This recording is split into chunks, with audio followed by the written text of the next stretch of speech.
am very passionate about bringing technology by way of digital cameras and other types of digital involvement. There's this big digital divide gap between those who have and those who have not. I can help close that gap, but I can also provide additional experiences for them at the home and work with them to help bring more exposure to these families. The Brilliant Bus is not just a bus, it's a movement. While we're teaching kids, exposing kids to computers and technology, we're also looking at what's going on with them in their learning environment, so I can enhance that. Instead of teaching them keyboarding and just all computer skills, we're teaching them how to use the computer, but we're also having them work on activities that we sync with what's going on in the regular school.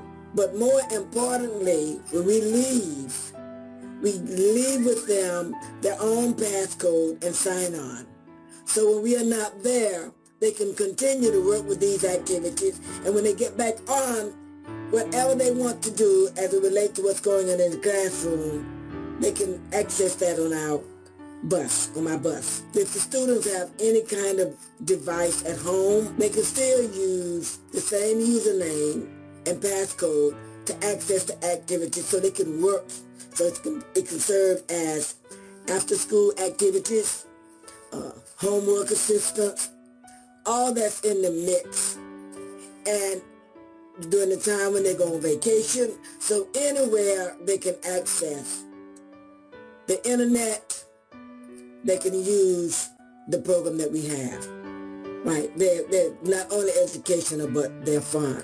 And a kid, anytime they can access a smartphone anywhere, McDonald's, on vacation, at the park, no matter where, they can still utilize, or they can still benefit from the activities that we extend to them. One thing that's really exciting is that I don't have to grade the children. I don't have to group them. Everything that the kids get involved when they get on my bus is age and grade level appropriate. And many of the kids are learning and really don't realize that they are learning math and they're learning reading and all of the other things that they can learn. I can give you one example. We had a 4-year-old kid working on an activity, and he had to play with a drum set with the cymbals and the bells and the drums, different instruments. And with the phonemic sounds that he had, and he was directed to touch the drums and click on the drums, and they made certain sounds. And there was the voice there explaining what was going on. But also, when he finished with that, he was directed to go to another instrument. Maybe it was the cymbals.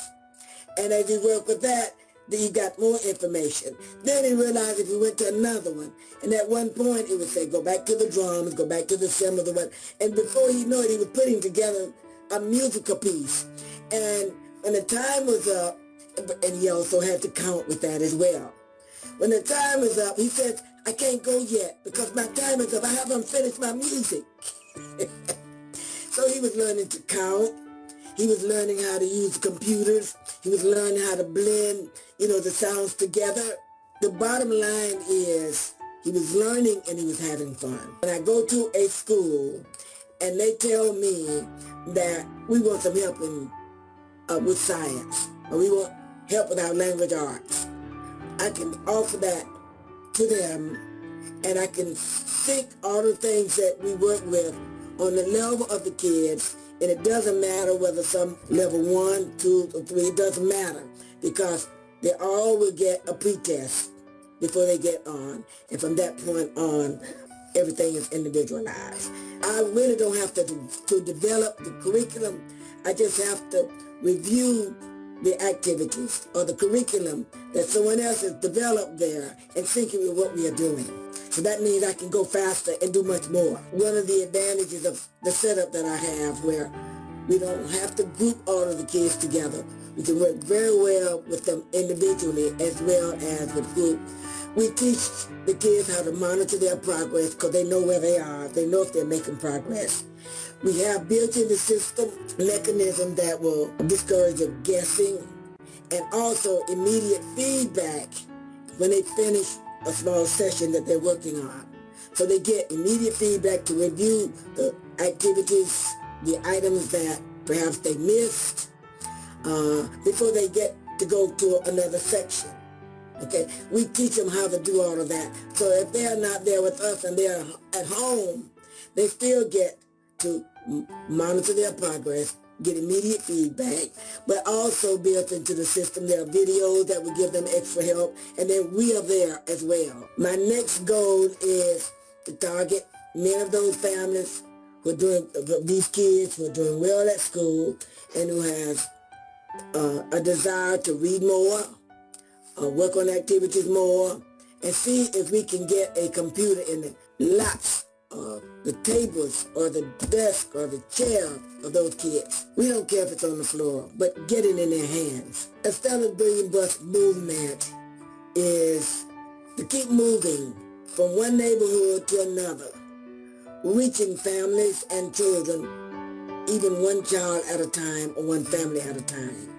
But the goal is to move not just through the city, but through the counties, through the states, and across the world. When I was building this project, someone said, what a great idea. But at that time, they didn't know about all of the other things that we were planning on doing. And what they said is, what a great idea. There should be a brilliant bus in every city in the U.S. That's my goal.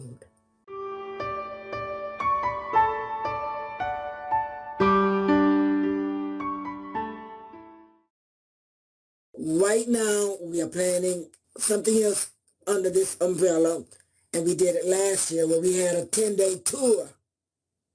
And we traveled for 10 days, and someone said, lady, are you crazy getting on the road with that many kids for that long? I said, nope, I'm very comfortable with it.